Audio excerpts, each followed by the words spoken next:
Jen and I have enjoyed the last couple of weeks of vacation. We even took our kids with us on vacation, which was actually really, really wonderful. And great to be back with you, but missing you, and just couldn't be happier to be back in this place with you today. And these words have been ringing in my head all morning. There's no shadow you won't light up, mountain you won't climb up coming after me. There's no wall you won't kick down, lie you won't tear down coming after me. What a great and wonderful and powerful promise we receive from the goodness of God. And I want to go from there to segue right into what we're talking about today, and to say, we're going to talk about a bit of a tough subject today, but I want to anchor all of that. I want to root everything in what we're going to study in Scripture today in this reality and this truth that there is no part of God's character that looks down on you or me with a waving finger from heaven saying you've been a really bad boy or a really bad girl.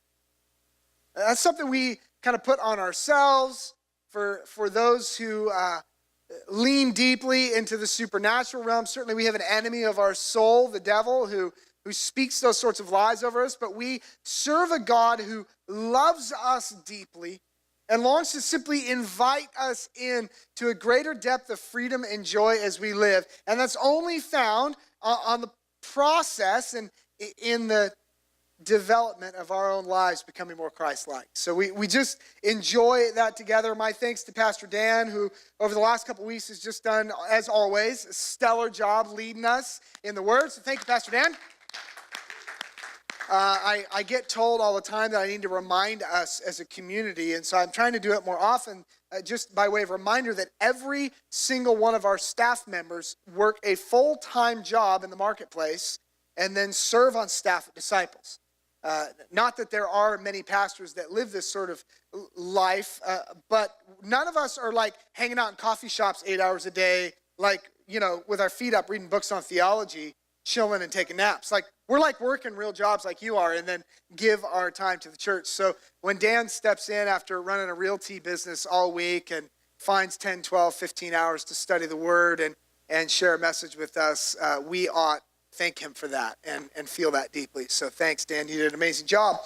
So in these weeks of vacation, I've been catching up and watching the sermons, and I tend to find the YouTube app to be like my easiest way to catch up on the sermons. Maybe use the website or the podcast or whatever else. We try and push it out there in a lot of different ways, but I've just been reflecting on what a great and powerful staff we have to share the Word, and grateful for you, Dan, grateful for Pastor Doug and when he speaks as well. But I've also been reflecting on something else as we think about the wisdom of Solomon. And I don't know if you've been feeling any of this with me, but as I've been watching that, in the back of my mind, in the back of my heart, I'm reminded that Solomon, as it's told in Kings and also in Chronicles, Solomon was the wisest man who ever lived or ever will live. Very clearly states. And yet, if you know any of the story about Solomon, you know he did some really foolish stuff. I mean, any man who would get it in his head that 700 wives is a good decision is like not living really wisely, right? That is a ton of purses. I just want to throw that out there. I don't mean to minimize you women down to purses, but he's just a broken guy. Messed up, fallible, who made mistakes all over the place. And I'm reminded as I read through that, not unlike myself, I'm sure that you can feel this too, not unlike yourself, there is a sense in which we connect with Solomon, that there's something more than simply wisdom that will lead us to Christ-likeness. You have to actually walk through the wisdom. You have to actually dig into this stuff. The Apostle Paul felt the same way. In Romans 7, he writes, I don't really understand myself, for I want to do what is right, but I don't do it. Instead, I do what I hate. He goes on to say, the very things I know I should do, I don't do, and the very things I know I shouldn't do, I find myself doing over and over and over. And so as we enter week 7 of the Wisdom of Solomon, today we dig in continually. But I want to say what probably could go left unsaid, but I want to be sure that we understand this, that simply wisdom is not the end goal of our life with God. Wisdom is a means to the end, and the end for you and I is Christ-likeness. And there is no other way for you and I to become Christ-like if we reject wisdom. It just won't happen. So wisdom is not the end. It's Christ-likeness is what we're going after. It's obedience to the ways of Jesus. It's holiness in his presence. See, there's no moral victory for you and I if we scream at our kids, but we know in our head that's not good for them. Does that make sense? Like, there's no asterisk next to us in our behavior when we understand the insight that we ought to be generous and serve. And our life ought to pour over with goodness, with humility. And then, yet we think we get an asterisk if we know that stuff, but we continue to be greedy and selfish and angry and proud. So there's a dot that's got to be connected for you and I to experience the full joy of what it is to actually follow Jesus. And that's to connect that dot between wisdom and obedience. This idea is no more visible, I think, in any area of my life, likely your life as well, than in the area of what we say, the words that we use, our talk, the conversations we allow ourselves to have. Now, I know what you're thinking. Don't go there. Don't say that. You've had these moments. I know this. Like, if you're anything like me, Jen and I have had times when we've been driving in the car, headed to dinner to meet with friends, and we know that these friends, God bless them, right? Just like grandma, you just say God bless them, and then you can insult them. God bless them. We know at some point tonight they're going to want to turn the conversation to this negativity or that harsh word. And so we even strategize in the car, like, how do we do this? So when they go there, we're going to juke and jive there. We're going to go there. And then, just like all of us, you get an hour into the conversation and realize, we went there again. There's no place, I'm convinced, where wisdom seems to find itself disconnected from our life of Christ-likeness more than in the area of our talk, in our speech. And the verses just flow on this. There are so many of them. Look at Proverbs 10:19. It'll be on screen. Too much talk leads to sin. Be sensible and keep your mouth shut. You ever whispered that to yourself? I don't do it enough. Keep your mouth shut, Stu. Keep your mouth shut. In another place in Scripture, the Apostle James writes these words in chapter 3. Indeed, we all make many mistakes, for if we could control our tongues, we would be perfect and could also control ourselves in every other way. James goes on in that very chapter to paint a pretty bleak picture, or maybe simply an accurate reflection of the trouble our world finds itself in every day because of the things you and I say. For those who are still meeting in their life groups this week, I just encourage you to dive in deep into James 3. He goes on for some time, and there's some rich fruit there for us throughout the chapter of James 3 on what we say. But for today, we're going to be in Proverbs chapter 17. So if you've got a Bible, go there now.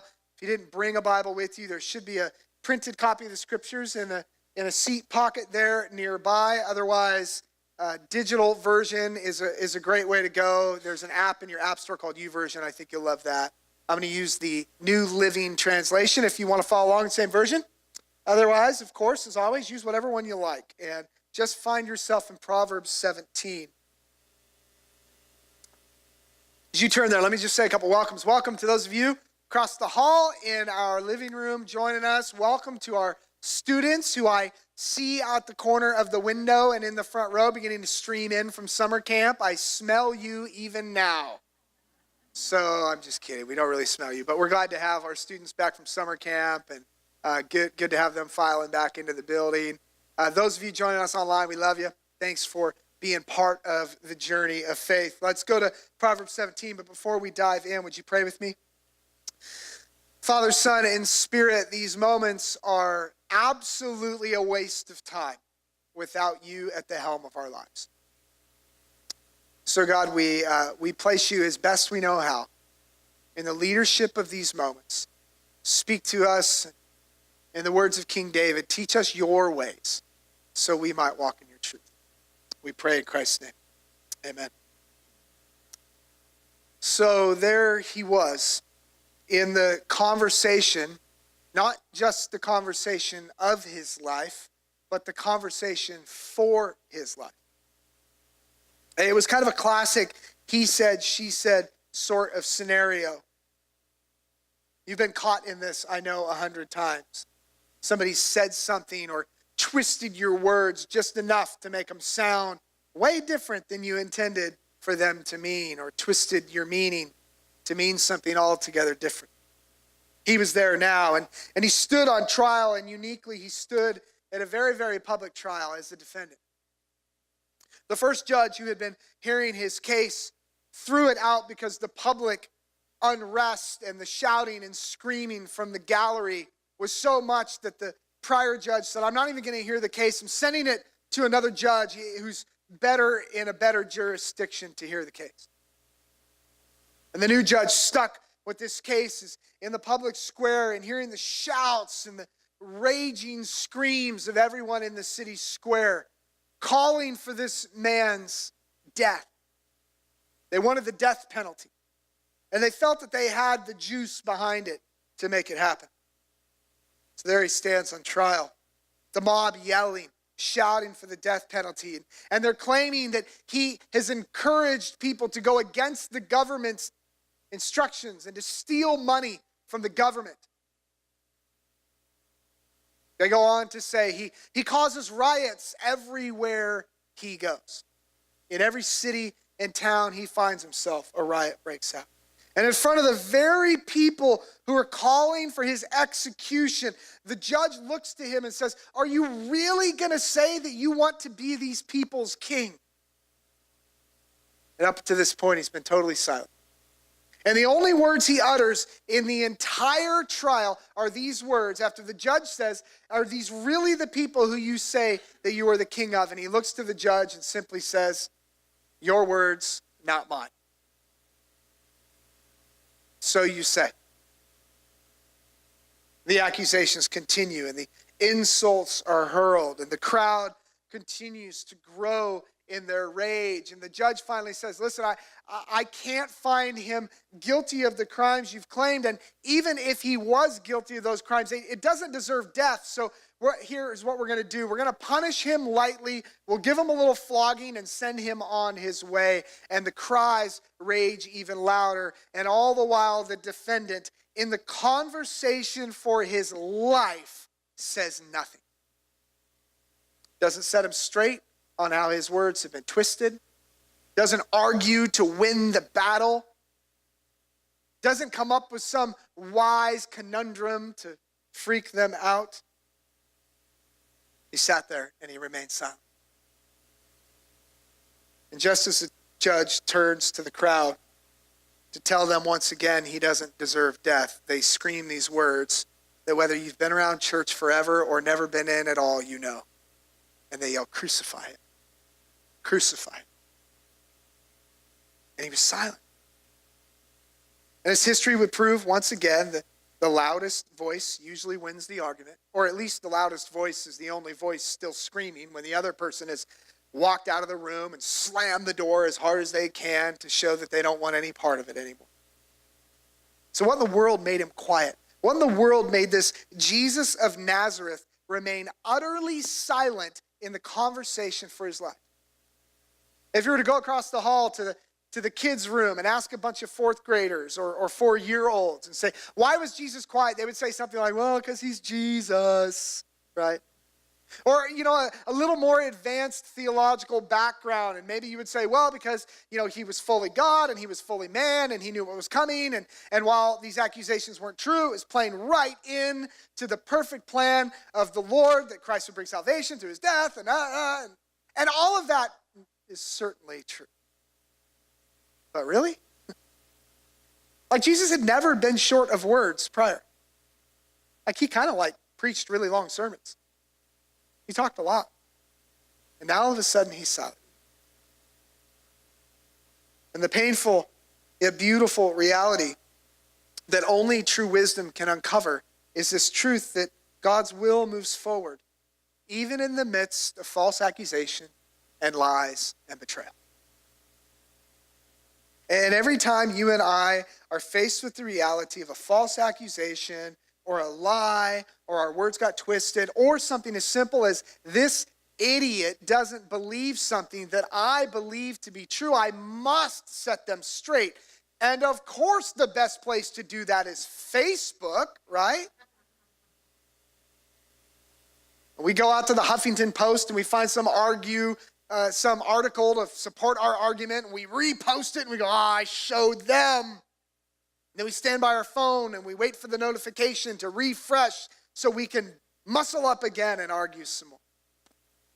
Or we fire off that nasty text and we look and we wait for their little text thing to pop back. Oh, they're trying. Oh, I'm going to get them now.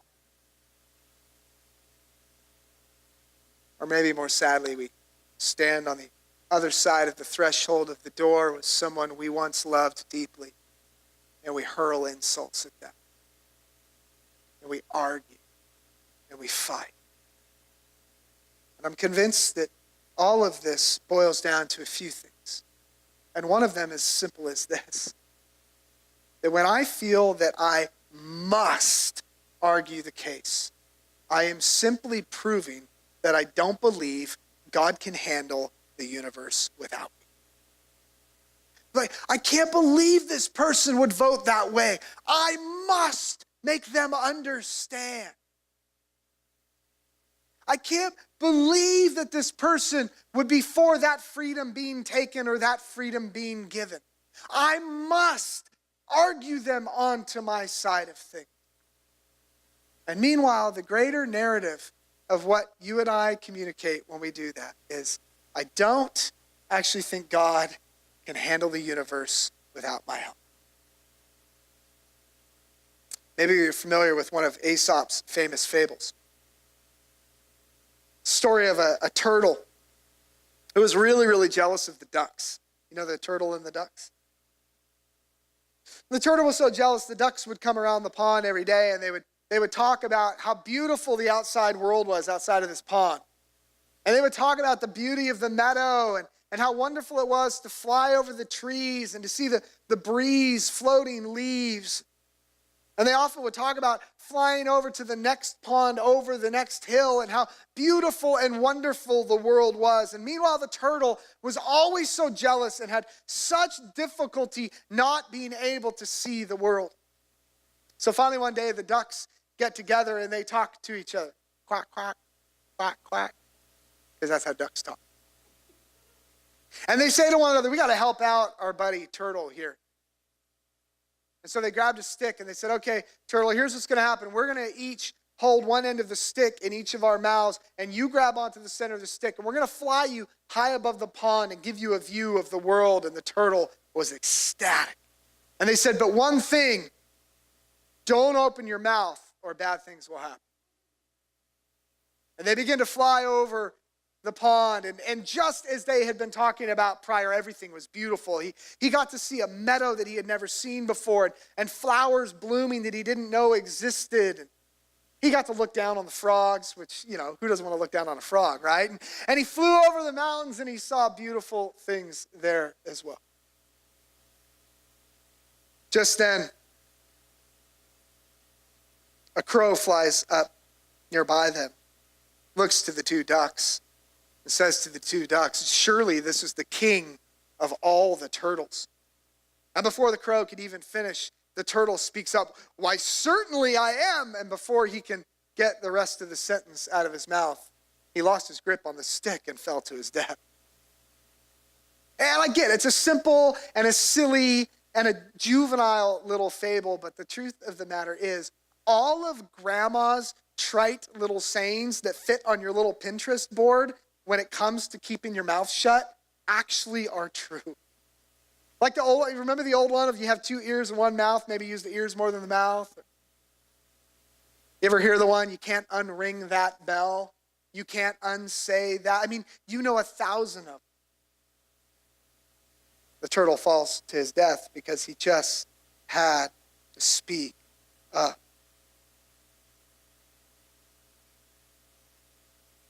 But God's will moves forward, even in the midst of false accusation and lies and betrayal. I mean, remember Jesus' words earlier in his ministry in Matthew 10. He says, "For John didn't spend his time eating and drinking, and you say he's possessed by a demon.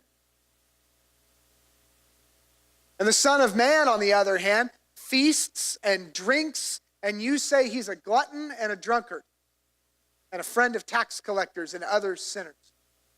But wisdom is shown to be right by its results."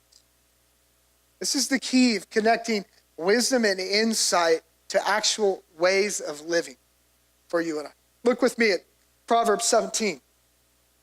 You knew we would get there eventually. Here we are. Proverbs 17, beginning in verse 1. "Better a dry crust eaten in peace than a house filled with feasting and conflict." Now, I don't know about you, but I cannot put my finger on a single conflict in my house ever that didn't have something to do with something somebody said or something somebody didn't say that they should have said. You ever notice that? Like, conflict always arises out of what we've said, what we wish we could take back. Verse 2, "A wise servant will rule over the master's disgraceful son and will share the inheritance of the master's children."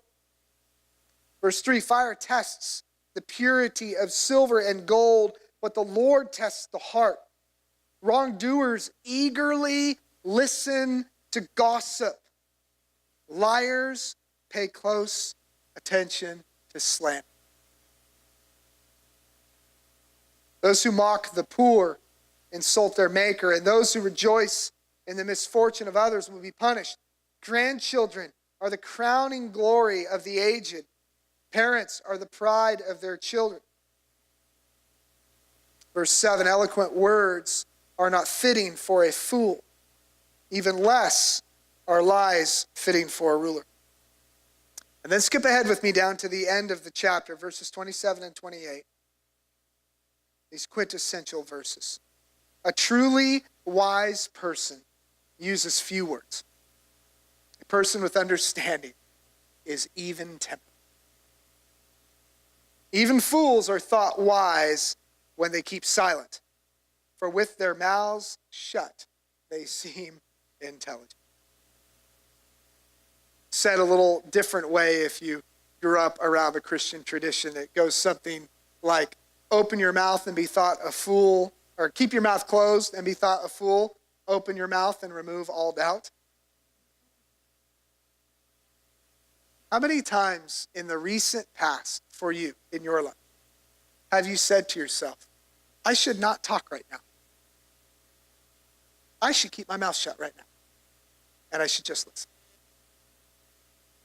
And the simple follow-up, not for shame and not for guilt, but for careful reflection upon that reality, I ask the age-old Dr. Phil question: how's that working out for you? Are we doing it? Are we able to just keep our mouth shut? We'll get on to the positive pieces of that a little bit later, but let me first point out this key, that wisdom is not simply a photo of God's will. It's a roadmap to Christ-likeness. So I think we often view wisdom as like sort of this 1D, one-dimensional, set in time, non-changing photograph. And we look at wisdom and we go, that's wise, right? Like money and savings, wise, right? Not gossiping, wise. By the way, both those things are true. But what I'm finding about wisdom the longer I walk with Jesus is it's more of a roadmap to Christ likeness. It's like turn by turn navigation for my life becoming more like Jesus. Which, by the way, I have found in my life, I don't know about you, but Christianity gets really old really fast if I'm not submitted to transforming my life. Like Christianity just becomes sort of an idea or like a club I'm in if I'm not actually becoming more like Jesus. So wisdom is not simply a photo of God's will. It's a roadmap to Christ's likeness. And wisdom is whispering into your heart and my heart all the time, talk less. Maybe this should have been a 5-minute sermon, right? Just shut your mouth and we'll take an offering and go. And I don't want to be harsh and I'm not trying to be mean. It's so for me, just like it is for all of us. But the truth is, we talk too much. We argue too much. And we're so concerned about being viewed right and setting everyone straight and saying everything we know. Jen and I were on a date Friday night. We had dropped the kids off at summer camp, and I was on the road last week for work and wasn't home, so we were excited to get some time. And so we went to a really nice restaurant in Auburn that we'd never been to, and they didn't have any seating, so they said, well, you can sit at the bar and you can eat dinner there. And so we thought, well, we'll just get an appetizer and kind of feel it out. I don't know that I want to sit at the bar and eat dinner. So we were sitting up there, and this woman around the corner from us kept telling the bartender that I'm a winemaker, and this wine doesn't taste like X or Y or Z. And Jen and I just started counting how many times this woman kept telling everybody at the bar that she's a winemaker and how important she is and how valuable she is. And meanwhile, the whole bar staff was just dying. They're just dying. And we eventually left and didn't even eat dinner there because we just literally could not handle one more minute of hearing this woman tell everybody at the bar how much she knew. And then I got in the car and went, oh no, I think that's me. I think I'm that guy sometimes. I think I'm that one who sees God's wisdom as like this pretty little picture on the wall, but doesn't realize that it's actually a roadmap for my life, and it's leading me through every step. If I would just shut my mouth long enough to listen to God speak, he would lead me to the next best decision. A truly wise person uses few words. I'm reminded, secondly, that a truly wise person shows restraint when they speak. A truly wise person shows restraint when they speak. That if I'm to step into God's wisdom for my life, and if I'm to walk in the wisdom of God with the end game of becoming more like Jesus, I will regularly use restraint when I speak. I will regularly stop myself and say, I don't need to say that. I don't need to talk right now. I can listen right now. That doesn't need to be spoken. Even fools are thought wise when they keep silent. With their mouths shut, they seem intelligent. King David, Solomon's father, we get this wisdom from Solomon, but his dad was pretty wise as well. And King David writes in Psalm 141, take control of what I say, O Lord, and guard my lips. Don't let me drift toward evil or take part in acts of wickedness. The question that comes up for me certainly is, what's a person to do? Because, as I said before, the reality is you and I, we don't live our lives at 30,000 feet.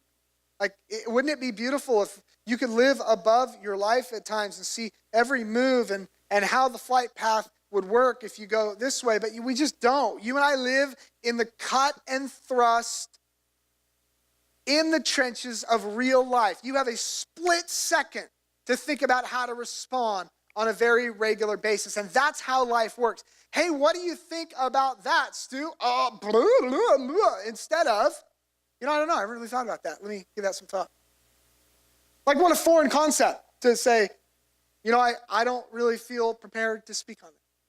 But in the cut and thrust of life and in the craziness of everything and in the middle of an argument or in the middle of a text conversation or in the middle of a discussion with your kid's dad or kid's mom or an ex or a parent or a friend or a neighbor, and everything's just happening so quick, and you walk away from a conversation and probably hope that you were received in the best way known. But let me just tell you, as somebody who talks for a living, everything you say gets painted in the worst possible light and then reset. That's just the way the world works. I mean, I hear some things that I say. Sometimes I scroll Facebook on a Sunday afternoon and see some of the things I allegedly said in a sermon, and I'm like, I never said that. Like, somebody posted on Facebook, I'm like, that's good. But I actually didn't even say that. Like, that was never said, but good for you, you know? But that's pretty rare. Like, usually the things you and I say will get twisted and made worse off than they were meant to be.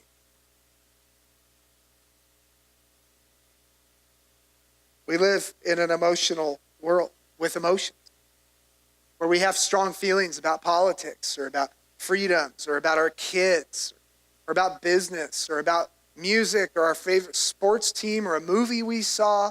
And we just have to let everybody know what we think of them. And so let me give you just a few little practicals. In the midst of a pretty practical talk that isn't maybe super deep theologically, but so deep in terms of our daily living. Let me give you a couple practicals in all this.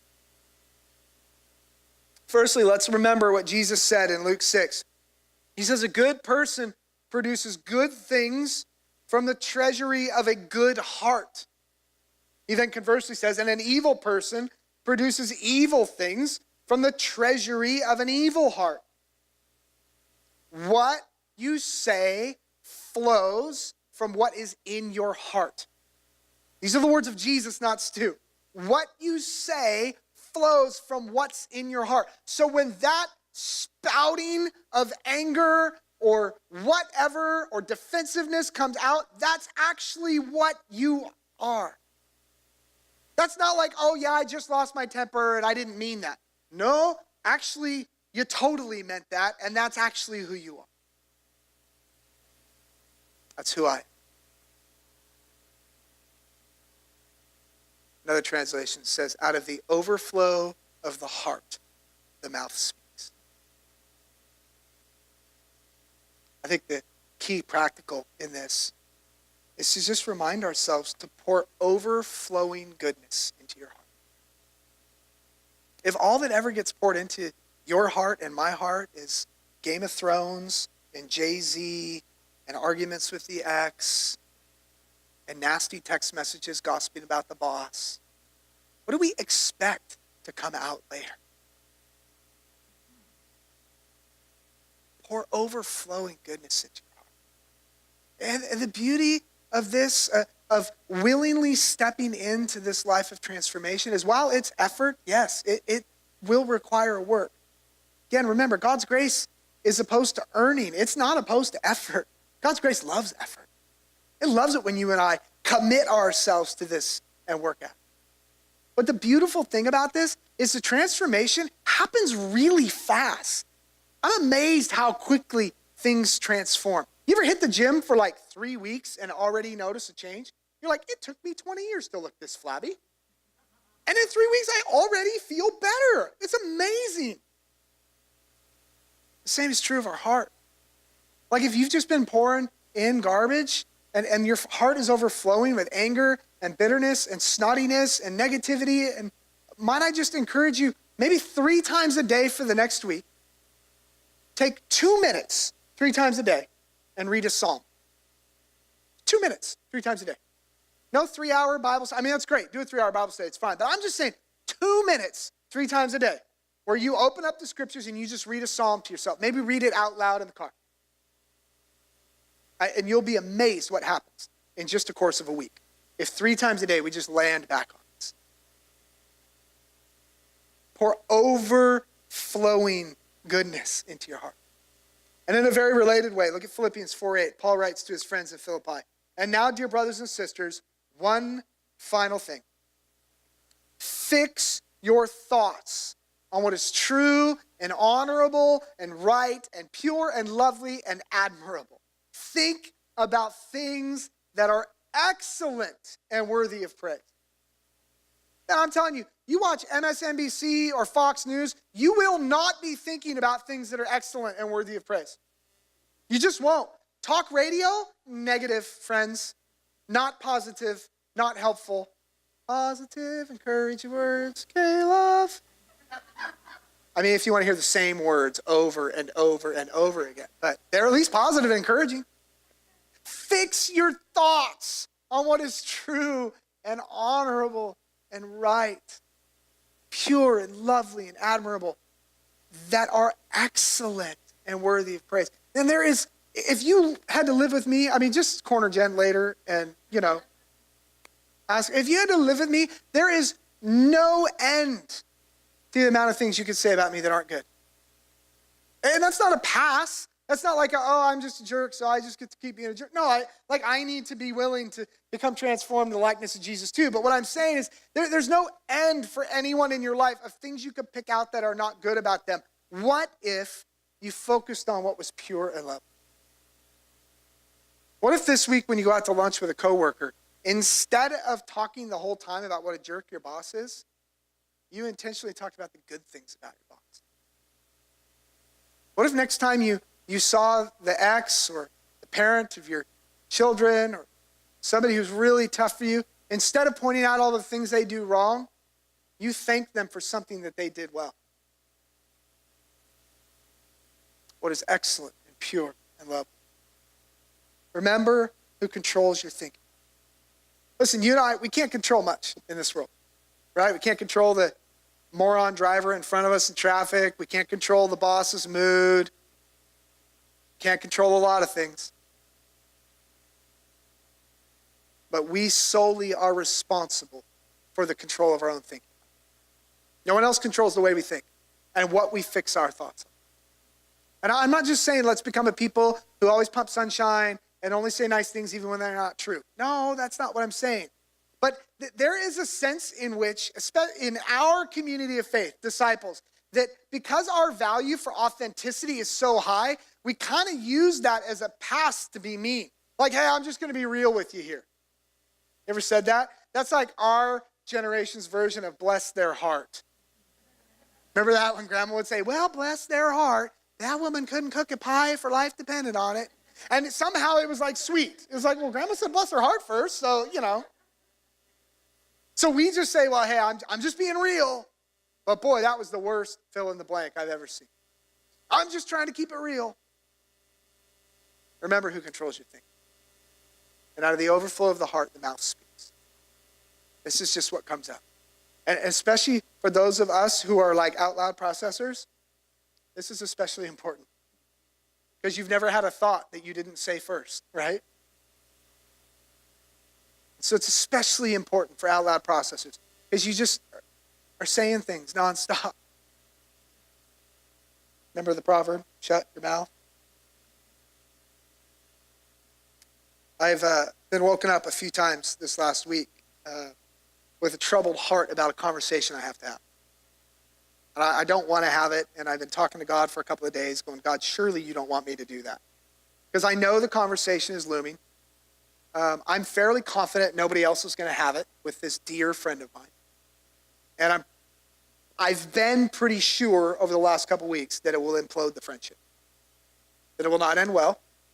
That my friend will respond less than happily.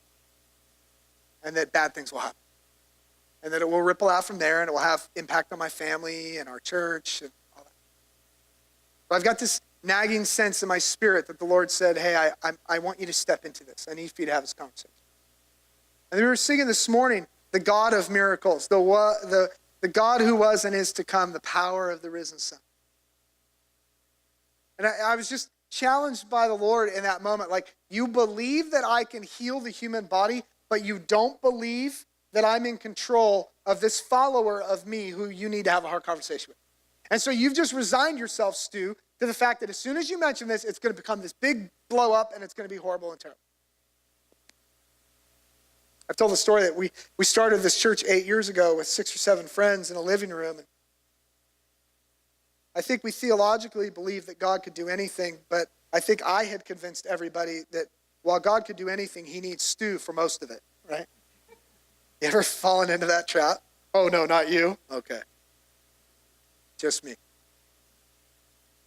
And so I'm dreading this conversation, and yet the Lord just spoke so clearly to my heart even just this morning. Like, I want you to step in like I'm actually the God of miracles. Like I'm actually the God who rose from the grave, and I'm inviting you to be part of my redemptive story in your friend's life. And the scriptures are very clear how I'm to go about that and how gently I'm to do that. And the challenge to shut my mouth and to not say more than I need to. But listen, you and I are facing these things every week. And I believe that the Spirit of the living God wants to use the things you and I say to speak life and goodness and joy to a watching world. But we are so busy talking about what we hate and what we don't like and what the president did and what the last president didn't do, that we forfeit our right to speak goodness and grace and love.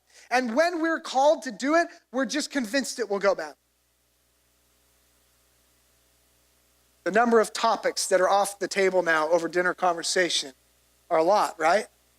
Like we can't talk about guns, we can't talk about hybrid cars, we can't talk about vaccines, we can't talk about politics, we certainly can't talk about religion, right? Like what do we have left? Handbags and sneakers? Let's be a people who do it, but do it with joy, and do it with grace, and do it with love, and do it with as few words as possible. Would you pray with me? Oh, God, I didn't want to preach this message. You know that. And mostly because I'm just so convicted, God, that I talk too much. And that there are ways in which I forfeit your redemptive power through gracious speech because I'm quick to say what I think and what I feel. And so if I'm feeling that, God, I bet my friends here feel that too. That there are times when you've called us to make a huge impact on those 8 to 15 people in our lives that you've strategically placed in our path, and we forfeit the right to speak joy to them because we're so busy pointing out everything they did wrong or everything about them we don't like. So God, on this path to wisdom, on this roadmap that you've given us towards freedom and Christ-likeness, Holy Spirit, we're asking that you would give us a special portion of your still small voice to get us to shut up. The life that would be in that. And that God, when it is time to speak up, that we would remember that you are the God who was and is to come. That you have given to us the power of the risen Son. You've entrusted us with your power and your grace. May we speak boldly of goodness, boldly of joy. I don't know where you're at with Jesus today, but I want to just give you a moment, whether you've been walking with him a long time or it's all new, to just listen to his voice of what he might be saying to you in this moment. Where are the areas where you've been speaking up to? Where are the areas where your words have been hurtful to the very people you love? Who's the person you need to apologize to today and ask forgiveness?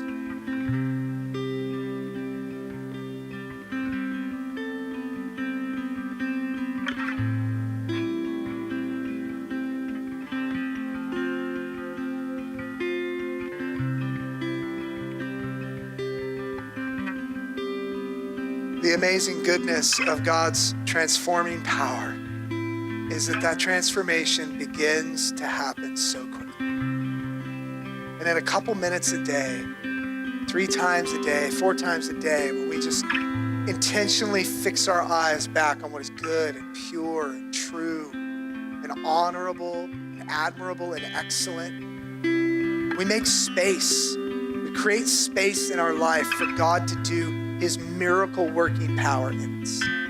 Would you submit to it with me? Let's stand and worship the Lord. I'll be back to wrap this up.